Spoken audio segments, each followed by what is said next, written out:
இப்படி நண்பர்களுடன் கலகலவென மகிழ்ச்சி பொங்க தனது பிறந்த நாளை கேக் வெட்டி கொண்டாடிய இளைஞர் இப்போது உயிருடன் இல்லை. நாட்டை உலுக்கிய கரூர் கோர சம்பவம் இவரையும் பலி கொண்டது.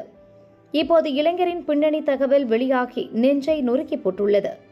விஜயின் தீவிர ரசிகரான இந்த இளைஞர் பெயர் ரவிகிருஷ்ணன், வயது 29, இன்ஜினியரிங் பட்டதாரி. கரூர் சரஸ்வதி நகர் பகுதியைச் சேர்ந்தவர். சொந்தமாக கட்டுமான வேலைகளை எடுத்து பார்த்து வந்தார். அப்பா இல்லை, அம்மாவும் தங்கையும் தான். அம்மா பெயர் ஞானம்மாள், தங்கை பிரியா. இவர்கள் 2 பேரையும் ரவிகிருஷ்ணன் தனது சம்பாத்தியத்தில் கவனித்து வந்தார்.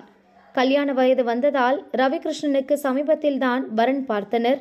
மணப்பெண் வீட்டிலும் திருமணத்துக்கு சம்மதம் சொல்லிவிட்டனர். ஞாயிற்றுக்கிழமை நிச்சயதார்த்தம் நடத்த நாள் குறித்தனர். எல்லா ஏற்பாடுகளும் தடபுடலாக நடந்தது. இதற்கிடையே சனிக்கிழமை கரூர் பிரச்சாரத்திற்கு விஜய் வந்தார். எப்படியாவது தனது தலைவரை பார்த்தே ஆக வேண்டும் என்று ரவிகிருஷ்ணனுக்கு ஆசை. விடிந்தால் நிச்சயதார்த்தம். ஆனாலும் விஜயை பார்க்க பேராவலுடன் சென்றார்.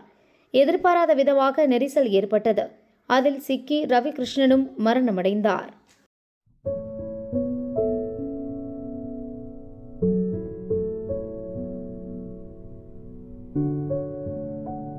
ஏற்கனவே அப்பா இல்லாமல் நிர்கதியாய் நின்ற அம்மா, தங்கையை இவர்தான் கவனித்து வந்தார். இப்பொழுது ரவிகிருஷ்ணனும் இல்லை, அம்மாவும் தங்கையும் இனி என்ன செய்வார்கள்? விடிந்தால் நிச்சயதார்த்தம், சீக்கிரமே திருமணம். இப்படி நெஞ்சம் நிறைய பல கனவுகளை சுமந்த ரவிகிருஷ்ணன் இல்லை என்பதை குடும்பத்தினரால் ஏற்றுக்கொள்ளவே முடியவில்லை. வீடு முழுக்க தாய் தங்கையின் கண்ணீர் கரை புரண்டு ஓடுகிறது. கரூர் துயர சம்பவத்தில் இதுவரை 41 பேர் உயிரிழந்துவிட்டனர். இன்னும் 60 பேர் சிகிச்சையில் உள்ளனர். அதிலும் சிலர் நிலை கவலைக்கிடமாக இருப்பது பதற வைக்கிறது.